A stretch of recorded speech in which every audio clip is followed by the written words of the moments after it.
American Neutrality and the Lead-Up to World War II. United States History 10, Unit 1, Video 2. Remember America in the 1930s? Americans in the 1930s were still struggling with the Great Depression. Economic recovery was slow. FDR's New Deal programs, the alphabet soup of all those agencies, were still taking effect, and the effects were questionable. Also, the effects of World War I were still very evident on the minds of Americans. Many Americans saw their relatives with missing limbs, with post-traumatic stress disorder, although it wasn't diagnosed as such at that time, and many families had suffered severe losses in the casualties that resulted from World War I. So World War I was still very clear in Americans' minds, and the Depression was very deeply entrenched in American society. Therefore, Americans weren't really looking about what was happening abroad. Americans had this concept of isolationism. To isolate yourself is to separate yourself.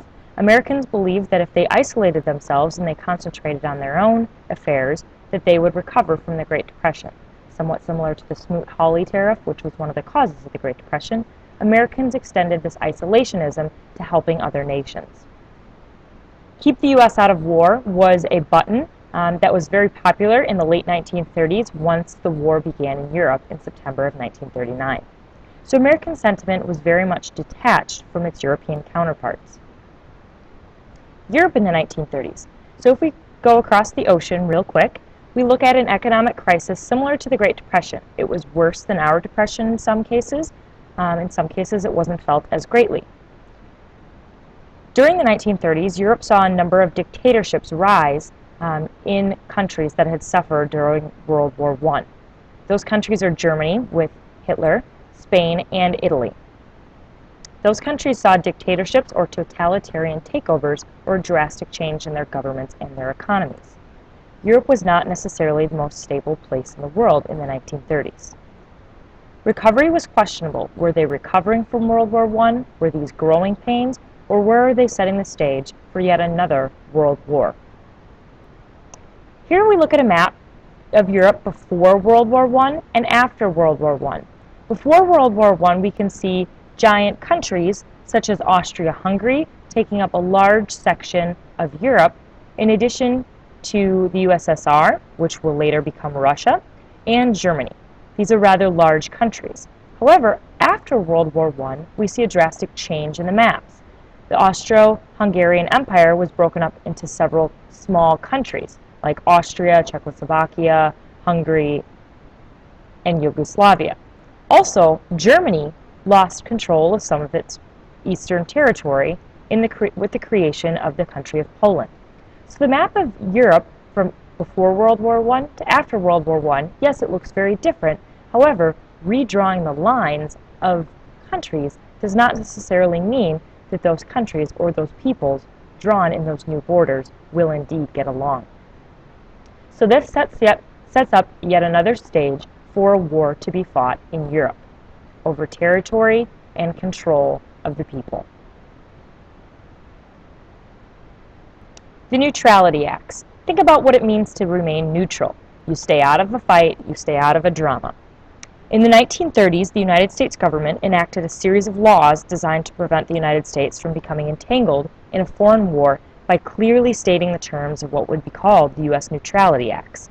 Although many Americans had rallied to join former President Woodrow Wilson's crusade to make the world safe for democracy in 1917 at the end of World War I, by the 1930s, critics were arguing that U.S. involvement in the First World War had been driven by bankers and munitions traders with business interests in Europe. These findings fueled a growing isolationist or isolationism movement that argued that the United States should steer clear of future wars and remain neutral by avoiding financial deals with countries at war. Therefore, the Neutrality Acts were several laws meant to preserve American isolationism without abandoning her allies abroad. It's a very delicate balance to maintain. Avoid war and the financial deals while still supporting allies such as Great Britain. The first Neutrality Act was passed in 1935.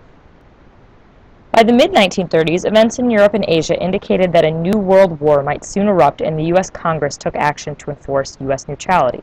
On August 31, 1935, Congress passed the first Neutrality Act. which prohibited the export of materials for war without special licensing. American citizens also traveling in those war zones were advised that they could do so at their own risk and they would not have U.S. protection. FDR, the current president, opposed this, but it was supported by Congress and the public.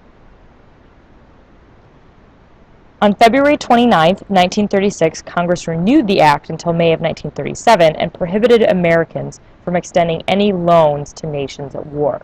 So the first Neutrality Act set Americans up to continue their isolationist policies from Europe. The Neutrality Act of 1937 came on the heels of the beginning of the Spanish Civil War in 1936 under the dictator Franco, as well as the rising tide of fascism or Nazism in Europe that had increased the support for extending and expanding the Neutrality Act of 1937. Under this law, U.S. citizens were forbidden from traveling on ships from warring nations, and American merchant ships were prevented from transporting arms to warring nations, even if those arms were produced outside of the United States.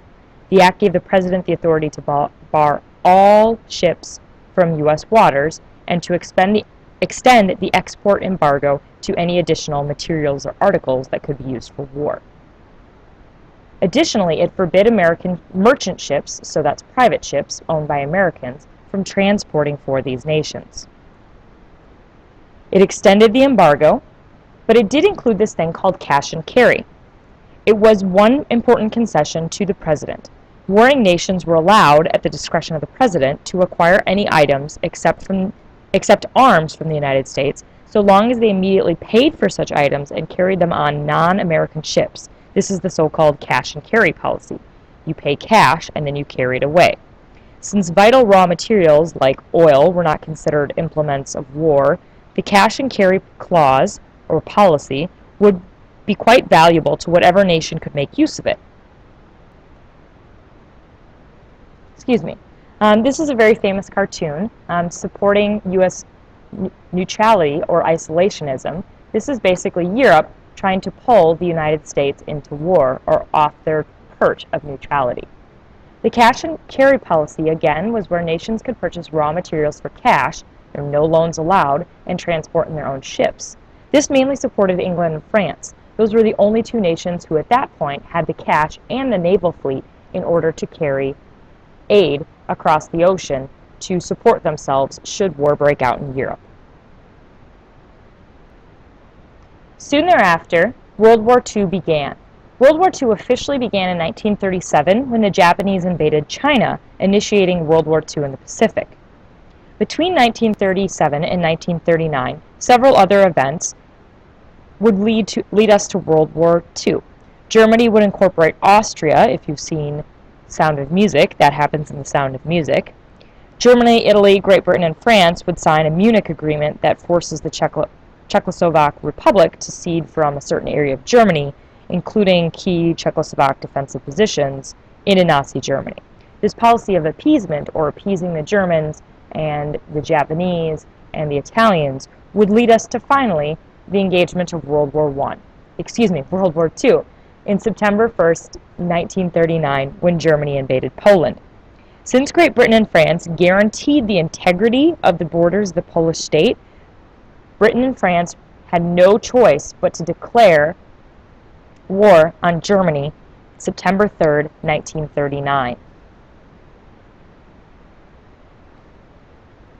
After the official declaration of war on September 3rd, 1939, events would happen quite quickly. The Soviet Union, allied with Germany at that point, would invade Poland from the east, which would crunch Poland between Germany and Russia. Warsaw, or the Polish capital, would surrender just a few weeks later on September 27th. The Polish government would then flee to exile in Romania. Germany and the Soviet Union would divide Poland between them. Coming in November, the Soviet Union would invade Finland, etc., and the entire area of Europe is engaged in war, not to mention what is occurring in the Pacific with China, Japan, Korea, etc. World War II had began, which leads Americans to a very difficult dilemma. On the one hand, Americans were determined to stay out of war. Indeed, they had passed the neutrality laws earlier in the 1930s to ensure that the United States would not be drawn into another conflict like World War I. On the other hand, World War II had begun very differently, the result of direct German aggression against neighboring states. Thus, while there was almost no support for actual U.S. involvement in war, Americans were practically unanimous in hoping that Great Britain and its allies, collectively known as the Allied Powers, or the Allies, would actually win. This was undoubtedly the attitude of the Roosevelt administration, which in September of 1939 sought a revision of the neutrality laws that would allow the United States arms makers to sell their products to the warring nations, but strictly on a cash and carry basis. That is, the purchasing countries would have to pay in cash up front and transport the merchandise on their own ships. On the surface, it appeared to be a completely neutral proposal. After all, it would theoretically allow either side to purchase American-made weapons. However, Roosevelt knew that in practice it would benefit only the Allies, since the overwhelming superiority of the British at sea would prevent Germany from crossing the Atlantic. For this reason, they further sought to revise the Neutrality Acts to allow for the cash and carry, which would later become the Lend-Lease policy.